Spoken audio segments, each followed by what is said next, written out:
I think these guys are smart enough. They understand the importance of the game.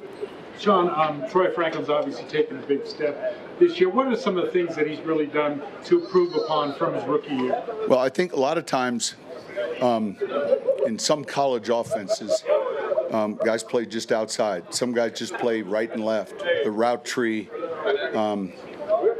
may or may not be as complex. And that's just a college game, in other words. So but the transition into playing to the field, playing to the boundary and the slot, and then look, it's it's different. The different formations and what we're doing, it's different than just lining up and doubling trips. Sean, if the game's unfolding the way you'd like, is it? I don't want to go through possible scenarios. All right. You've had such good synergy in your quarterback room. I mean, what have those guys, Jarrett and Sam, what have they meant to both? They've been fantastic, man. And forget how they've been in the room. They're real good players. That's most important. You can be the greatest guy in the room, but if you can't play, then you just got to be the greatest guy in someone else's room. You've talked about the idea of quarterbacks as currency and building that. You feel like that you've sort of, among obviously winning and all of that, but you feel like you've hit your stride there in terms of developing guys behind your starter. And that goes back to wanting to get Chase Daniel. He's trying to get put on the practice squad. He's in the Washington facility, and I'm on the phone with him, and I just said, leave the building. And then he's like, what is it? I said, just leave the, and so we're always trying to develop those guys. They're hard to find. Sean, in asking the fans to be loud, like pretty much the entire time the defense is out there, BJ talked a little. No, it was really just when they start in the huddle. But it still creates a problem for the defense sometimes to communicate, and BJ talked about maybe. Yeah, that's part of the deal. But I'd rather that problem than the other. Do you get involved with any of that, or just leave it? Involved with what? The hand signals and whatnot, or on defense? BJ's, yeah. No. Okay. I just wondered what went into. Why is it important for the backup quarterbacks to be good players to push? Well, if they're not good players, and you just go around the league, and there's a number, then you want to be able to win with and be able to handle injuries. And so, and it's not just that room. You want talented players. It's a long season. Guys get hurt. I mean, just look around the league. There's teams on their third quarterback. Sean, I think the Hall of Fame class semifinals came out. Drew obviously is in there. I think so is Jari Evans. Yeah. What can you maybe speak to? Well, Drew will be a first ballot Hall of Fame.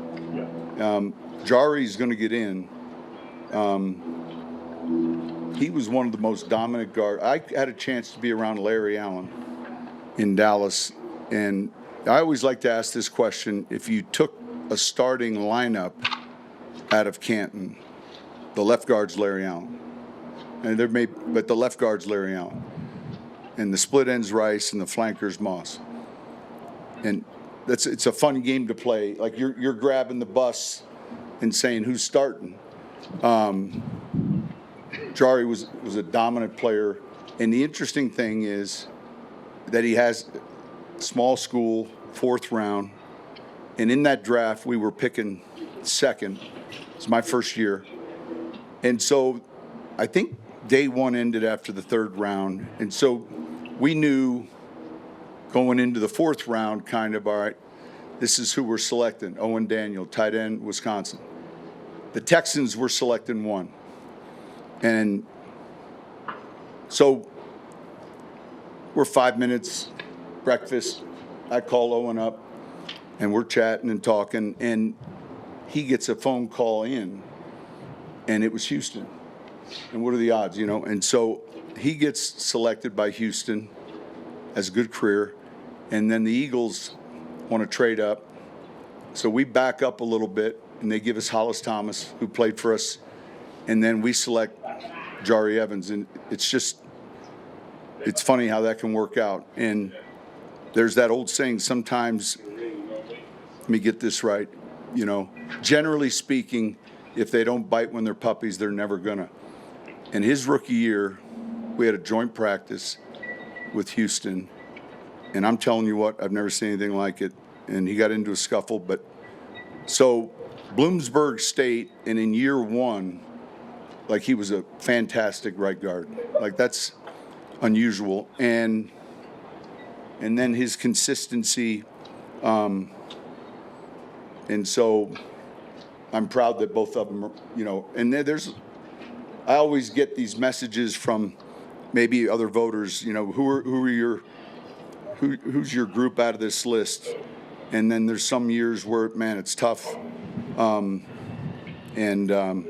there's some really good names on that list. You've mentioned you don't like the pong or the trivia on the scoreboard. So what would you want to help your team, to help your football? I think they'll be fine. Look, here's what I've learned. If you ask them to listen and pay attention, they will. And then we don't want to do that. You know, if you ask them to, they'll quiet down and listen. And so it happened in New Orleans. The same person that did the Pelicans games did the Saints games, and they're two different venues. They're two different sports, and I can't recall what it was. I just said, if I see that Shell game one more time, you know. But I listen. The atmosphere will be fantastic. I'm excited about it, and it matters. And it matters because, you know, they want those next two games to be at home as well, you know. And so it's not like they're rookies to this, you know. They've got more experience in that stadium than I do, and so and I would say, never having lived here, you think about the weather we've had. The only cold weather, I wouldn't even say cold. It was cool in Washington, but it's been really good.